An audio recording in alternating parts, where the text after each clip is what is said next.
So, good morning mga kalodji.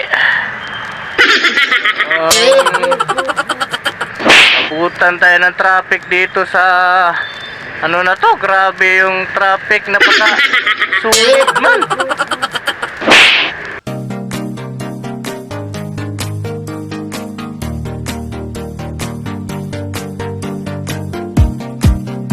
Subscribe my YouTube channel, Luigi Mix TV Vlog. Bumper to bumper man mga kalodji.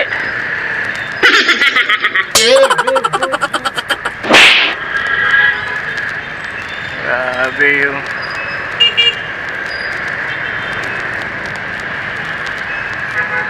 wala tayong masingitan dito sa sobrang traffic.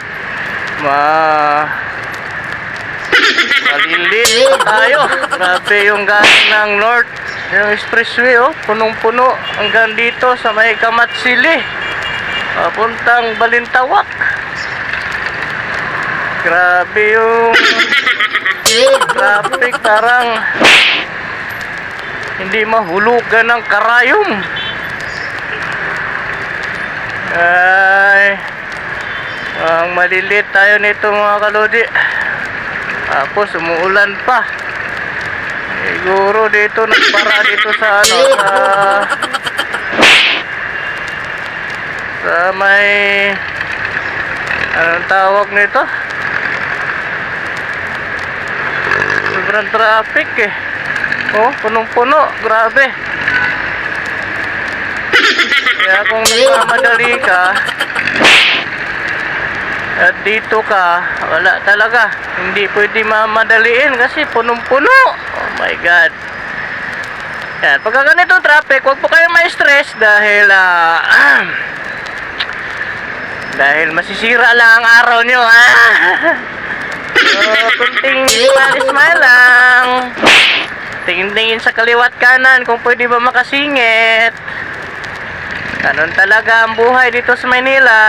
Pero mas lamang talaga tayo mga nakamotor kasi pwede tayo magsingit-singit konti, wag lang sobra. Hindi katulad ng sasakyan, malaki ang kailangan niya para maka-go siya, no?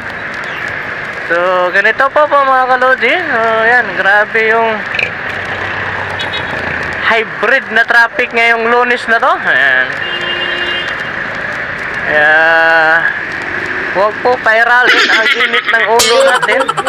Maging hinahon lang tayo sa araw-araw. So saan ba nagsisimula ang traffic na to? Tingnan natin mamaya. So huwag kayong bibitaw sa aking video. Ayan, alamin natin kung anong pinagmula ng traffic at ganito kasikip. Oh my god. So, yan, medyo masikip pala talaga dito sa may ano, paakyat na ng EDSA. So, nakikita ko dun sa unahan, moving naman yung papunta ng Maynila. Yung papunta lang ng ano, paakyat ng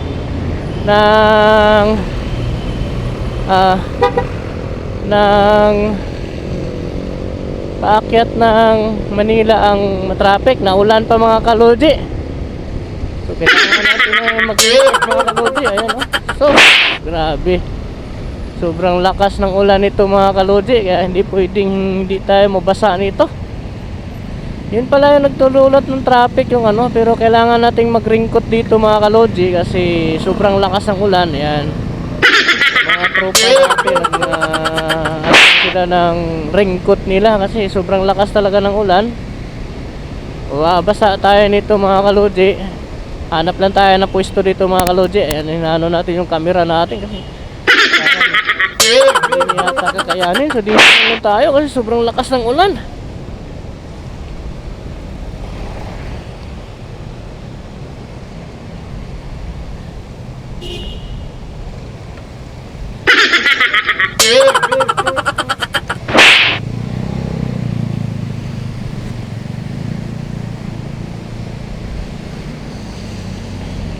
Yan ang sinasabi ko, yung lakas ng ulan, grabe. Woo! Yan, hanggang dito na lang muna kalodi at magbihis tayo.